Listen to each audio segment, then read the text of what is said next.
এইবারে জ্যোৎস্না, তোমার কথা শুনি একটু। আমার বাড়িতে আছে আমার শ্বশুর শাশুড়ি, এক ছেলে এক মেয়ে, যা ভাসুর আলাদা। আচ্ছা, ছেলে মেয়ে কত বড় তোমার? মেয়ের বয়স হচ্ছে 14 বছর, ছেলের বয়স হচ্ছে 10 বছর। ছেলে ছোট? ছেলে ছোট, মেয়েটা ক্লাস 9-এ পড়ে, ছেলেটা ক্লাস 5-এ পড়ে।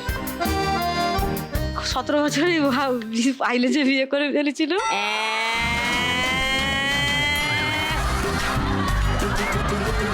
17 বছর বয়সে কেন পাইলেছো আগে বলো? বাড়ি থেকে বিয়ে দিয়ে দিচ্ছিল বলে চলে গেছিলাম। ওই দেখো, কেন এত ভালোবাসা? বাপরে, তারপরে? শ্বশুর বাড়ির লোকেরা মেনে নেয়নি। না, স্বাভাবিক। যেহেতু বাড়িতে বড় ননদের বিয়ে হয়েছিল, ছোট ননদের বিয়ে হয় না, ভাসুরেরও বিয়ে হয় না, আমি সবার ছোট। ভাড়া ঘরে ছিলাম, 3 মাস ছিলাম। 3 মাসের পর সব বাড়িতে সরস্বতী পুজো হতো শ্বশুর বাড়িতে। তারপরে সরস্বতী পুজোর সময় গিয়েছিলাম, বলেছিল বাড়ি থেকে বলেছিল যেতে, মানে খুব শ্বশুরের সব ছেলেগুলো বলেছিল তোরা যাবি, ঠাকুর দশমী হবে যাবি। আমরা গিয়েছিলাম, দিয়ে ঠাকুর দশমী গেছে, বাড়ি চলে আসছি। ওরা বলছে যেতে হবে না, আমাদের বাড়িতেই থাকবি, থাক, দেখবি আস্তে আস্তে ঠিক মেনে নেবে। আমি না, যদি আবার ঝগড়া শান্তি করে থাকবো না, চলে যাবো। দিয়ে তারপর শ্বশুরমশাই ডাকলো, বাড়িতে ডেকে বললো এখানেই থাক। তারপরে মেয়েটা আমার হলো, মেয়েটা হবার পর ভালোই ছিলাম। হাজব্যান্ড তখন রাজমিস্ত্রি কাজ করতো।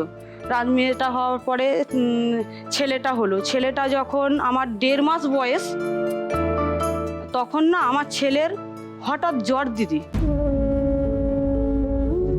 এবার আমাদের তো তখন রাজমিস্ত্রি কাজ, তখন হয়তো 240 টাকা রোজ, 240 টাকা রোজের ওই 2টো ছেলে মেয়ে, তার উপরন্ত আবার সংসারের খরচা চলে না কো। বড় ডাক্তারখানাতেও নিয়ে যেতে পারবো না, যেহেতু ডাক্তারের ফি, ওষুধ ফষুধ। গ্রামীণ ধনিয়াখালী হসপিটালে নিয়ে গেছিলাম, ওখানে আমাকে 3 ঘন্টা রেখে দিয়েছিল ছেলেকে নিয়ে। জ্বর ছাড়ে নে বলে ওরা কি করলো, রেফার লিখে দিল। চুঁচড়ো নিয়ে চলে গেলাম, আবার ছেড়ে দিল।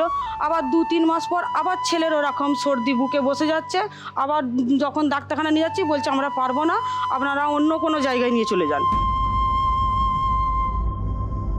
আবার হসপিটালে নিয়ে গেলাম, আবার ঠিকঠাক হলো, আবার নিয়ে এলাম দিদি।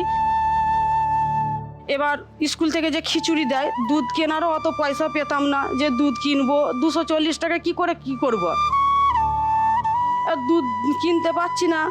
খিচুড়ি দেয় না স্কুল থেকে, সেই খিচুড়িকে গ্লাসের পেছন করে গাঢ় করে একটু জল পাইল করে সেই ছাঁকনি করে ছেঁকে সেই গাছটা ছেলেকে খাওয়াবো। এবার বুকে যে সর্দিটা আছে করছে, ছেলেকে খিদে পাচ্ছে, খাওয়াতে হবে তো। ওই যখন ঝিনুকে করে খাইছে, শ্বাসনালীতে আটকে গেছে। ছেলে আমার স্থির হয়ে গেছে। তখন আমি সবাইকে ডাকছি, আমার ছেলে কেন এরকম চোখ বার করেছে, তাড়াতাড়ি তোমরা এসো না। ছুটে এলো, এসে সঙ্গে সঙ্গে ডাক্তারখানা নিয়ে, ডাক্তার বসে শিশু ডাক্তার, তখন 1টা-1.5টা বাচ্চা নিয়ে গেছি। ডাক্তার বলছে আমার কিছু করার নেই, তোমরা অন্য বর্ধমান হোক যেখানে হোক নিয়ে চলে যান। কি করব দিদি, আবার গাড়ি করে সেই বর্ধমান তো যাচ্ছি দিদি, যেন শেষ হচ্ছে না যে কখন আমি আমার ছেলেকে নিয়ে পৌঁছাবো। তখন শীতকাল দিদি, যদি বা নিয়ে যে ছেলেকে গোটা শরীর জামা কাপড় খুলে দিয়ে যখন এক্সরেতে ঢোকাচ্ছে, ছেলে আমার তো এরকম করে অটোমেটিক কাঁপছে। এক্সরে হয়ে যাওয়ার পর চ্যালেঞ্জ করতে হচ্ছে, ছেলের আমার শিরা খুঁজে পাচ্ছে না। এবার কী করবে, যা করে ওখানে ওরা সেই পাম্প দেওয়ার মতো দিয়েছিল, গ্যাস ট্যাস দেওয়া হতো, দিয়ে আবার ভালো করে নিয়ে এলাম। 6 মাস কাটলো দিদি। যখন কাজ তো বাড়াবাড়ি হতো, তখন ওই কিনে নিয়ে এসেছিলাম পাম্প দিবার মতো, সেই মুখেতে 1 থেকে 30 পর্যন্ত গুনতাম, গুনে পাম্প দিতাম। ভালোই কাটলো দিদি। ছেলে 3 মাস ভালো ছিল, আবার সর্দি বসে গেল।